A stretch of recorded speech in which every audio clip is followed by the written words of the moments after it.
What if the way you start your morning is quietly stealing your energy for the rest of the day? Japan's most beloved doctor, Dr. Shigaki Hinohara, lived to 105 and was still seeing patients at 100. His secret? Avoiding one simple mistake that almost every American over 60 makes right after waking up. It's not about skipping breakfast, and it's not about eating less. It's about restoring your body's natural rhythm with a small 3-minute change that could rebalance your hormones and make you feel 20 years younger in your bones. After 60, your metabolism slows, but it's your rhythm that shifts first. What used to give you energy now leaves you foggy, stiff, and drained, especially by mid-morning. Most people assume it's just aging, but Dr. Hinohara believed otherwise. He didn't rely on pills or strict diets. He trusted simple habits and practiced medicine beyond his 100th birthday. His daily routine began with one quiet decision about what to eat and when. It's the same breakfast rhythm that helped him stay sharp into his final years. Let's explore the mistake he refused to make. 1. The hidden insulin trap. Let me ask you something. Have you ever had breakfast and then felt even more tired an hour later? You're not alone. And it's not just aging. It's likely your insulin. See, insulin is your body's energy key. It unlocks your cells so they can absorb fuel from your food. But after age 60, something changes. Your cells stop listening to insulin the way they used to. It's like trying to open a rusty door with an old key. It gets harder and slower. And when you start your day with a breakfast full of sugar or refined carbs, like toast, cereal, or pastries, your body creates what we call an insulin storm, a huge spike, followed by a sudden crash. That's why so many people feel foggy, dizzy, or even irritable by mid-morning, even after a normal breakfast. A major study, the Korean National Health Study, 2020, looked at over 12,800 adults. They found that skipping or mistiming breakfast increased insulin resistance by 42%. That means your body holds on to sugar longer, and energy never quite reaches your cells. But here's the good news. You can reset that morning crash pattern with one small shift. Dr. Hinohara began every day with a light, deliberate meal. Black coffee or tea, a glass of milk orange juice mixed with a tablespoon of olive oil, simple, balanced, about 300 to 400 calories total. And most importantly, he ate it within 2 hours of waking. Think of this kind of breakfast like a gentle key turn, not a slam on the gas pedal, and it works. Frank, one of my patients, was 70 when he realized his usual toast and jam routine left him drained by 10 a.m. He tried Hinohara's method for a week. By day 3, he told me, "It's like someone opened the blinds in my brain." So, what's your go-to breakfast right now? Does it give you energy or take it away? 2. The breakfast myth that ages you faster. We've all heard it, right? Breakfast is the most important meal of the day. And for decades, that advice came with a hidden suggestion. Make it big, stack the pancakes, load the toast, pour the juice. But here's what most people don't realize.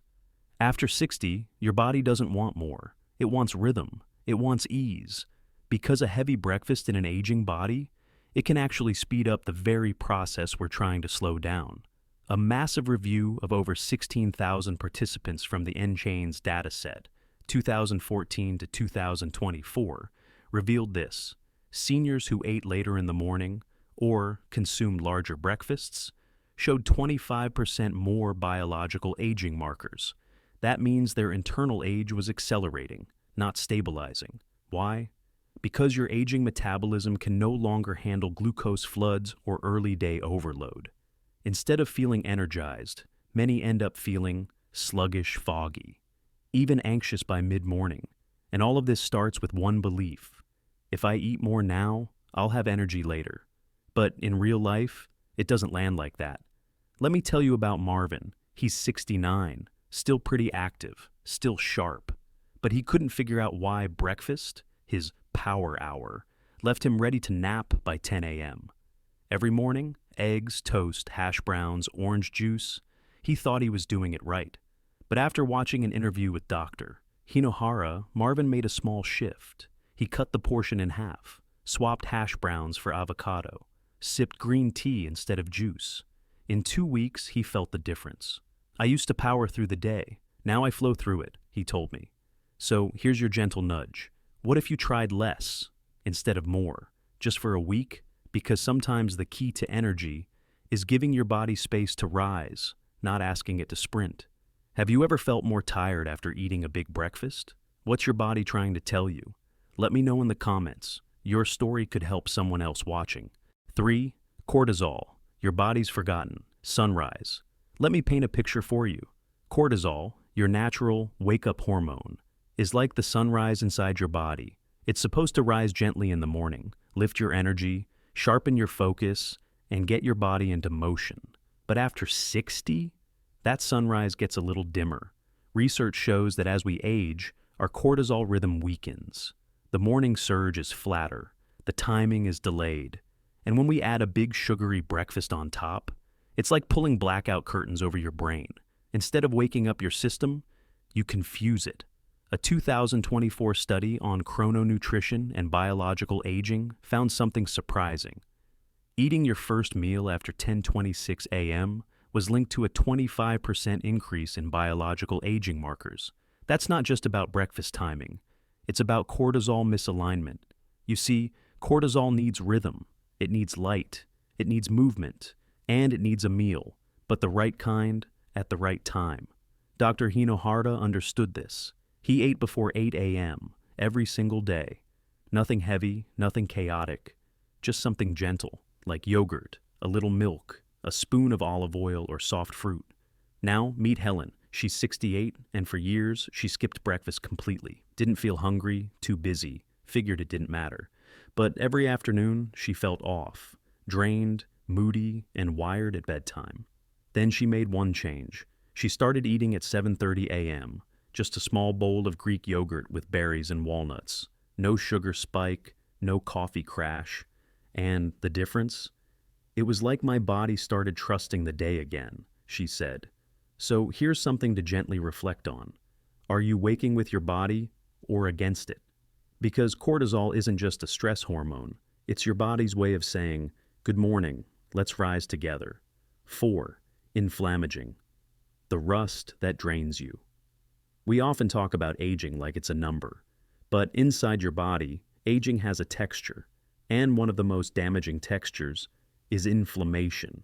In medical terms, it's called inflammaging, a slow, silent fire that burns beneath the surface.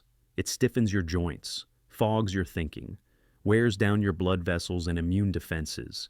And here's what most people never hear. That fire gets ignited by what you eat in the first hour of the day, especially if that meal is loaded with processed sugars or refined carbs. A donut, white toast with jam, even healthy cereals that spike your glucose. When those foods hit your bloodstream, they activate molecules called cytokines, like IL-6 and TNF-alpha. Think of them as messengers of inflammation. Now, younger bodies can clear them, but after 60, your clearance system slows down. It's like pouring gas on a fire and having no extinguisher left. Aging cells get overwhelmed, and over time, that rust builds up in your system, draining your energy and your clarity.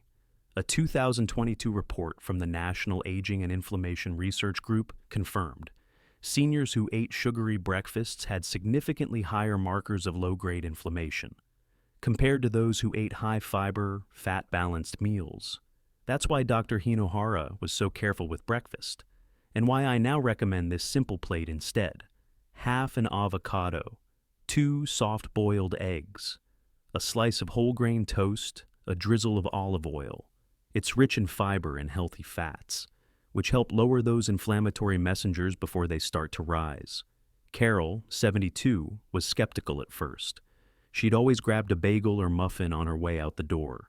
But after 3 weeks of making this swap, she noticed something unexpected. I didn't just feel better, I moved better, she told me. Her knees felt lighter, her hands didn't ache as much, and her afternoon naps? Gone. So, let me ask you gently, are you feeding the fire or cooling it? Because inflammation may be invisible, but its effects are written all over your day. So many of us were taught to start the day strong, but after 60, strength often comes from slowing down, not speeding up. Dr. Hinohara lived to 105 by doing just that.